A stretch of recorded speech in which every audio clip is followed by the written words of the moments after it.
D'abord, comment vont les FDM? Mais les FDM vont bien. Tu m'as vu ce matin, j'ai un visage radieux. Si tu me vois radieux, donc ça veut dire que le parti se porte bien. Non, sincèrement, depuis notre création, nous sommes véritablement sur le terrain.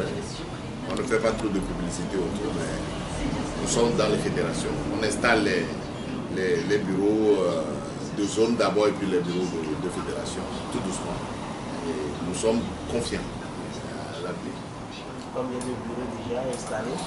Oh, mais on a couvert presque toutes les préfectures, hein, c'est-à-dire que de Dapaon, de Sinkassé jusqu'à Danfo, chez moi, on a couvert au moins plus ou moins les 2/3 déjà des bureaux de zone. À partir des bureaux de zone, maintenant, on va mettre ces bureaux-là ensemble pour aller mettre en place les bureaux de fédération. On a commencé d'ailleurs à mettre des bureaux de fédération, il faut Yoto, et d'autres sont programmés dans les jours à venir.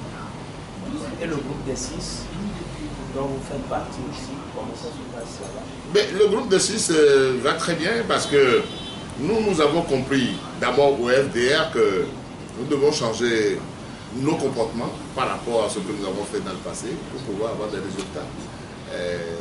La manière outrancière, nous avons pris le problème de conquête de pouvoir au niveau des partis politiques, afin que la cohésion au niveau des partis de l'opposition pour constituer une force en face du parti au pouvoir n'a pas été notre agenda à nous tous dans le passé. Mais nous constatons aujourd'hui que continuer à fonctionner de cette manière ne nous amènera à aucun résultat. Nous l'avons compris au FDR, nous avons communiqué cette conviction-là aux autres qu'on appelle aujourd'hui le groupe des 6 partis constitués, qui, après une analyse sérieuse de la situation, ont proposé à la classe politique ce que nous appelons un plaidoyer. Parce que ce diagnostic-là découle justement de notre vécu. Les rapports que nous avons eus entre nous-mêmes, les rapports que nous avons eus avec le parti au pouvoir, et finalement, constat qui a débouché sur le fait qu'on constate que le pays aujourd'hui va très mal. Notre pays va très mal et nous avons constaté que 50 années durant, on n'a pas réussi à aller vers ce que tout le peuple souhaite le plus, c'est-à-dire l'alternance. Aucun pays ne peut se développer sans l'alternance. Lorsque vous prenez un seul parti qui est là, qui végète pendant 50 ans, l'usure du pouvoir fait que le parti l'a sclérosé, il n'a plus rien à proposer. Il se complaise dans le vécu, dans les intérêts ambiants, mais l'intérêt national du pays ne les préoccupe plus. Aujourd'hui, RPT Uni, c'est un parti totalement déphasé. Et ils ne feront plus rien. Et c'est pour cette raison que les évêques ont raison de dire que l'alternance n'est pas une faveur que le dirigeant accorde au peuple. C'est un droit. Parce que lorsque le peuple constate que le nombre d'années que vous avez passé, raisonnablement, vous n'êtes plus en mesure d'atteindre des résultats, mais le peuple a le droit de vous remplacer. Le message est tellement clair. Et ce message-là, tout le peuple togolais, chaque individu doit le comprendre comme tel.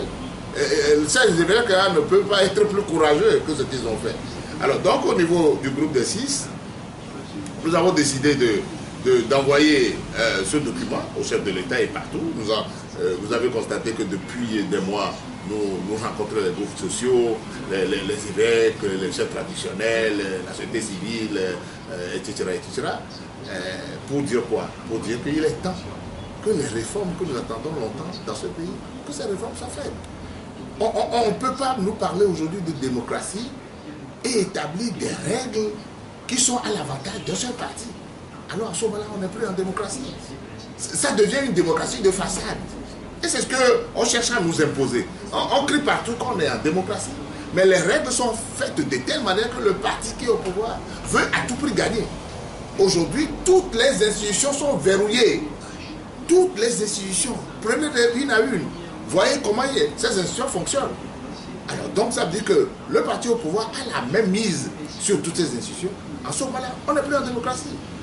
Nous avons parlé depuis des années, depuis des décennies, j'allais dire, des réformes dans ce pays. Depuis 2006, si je dois remonter à cette date, on a dit, mais il faut faire les réformes.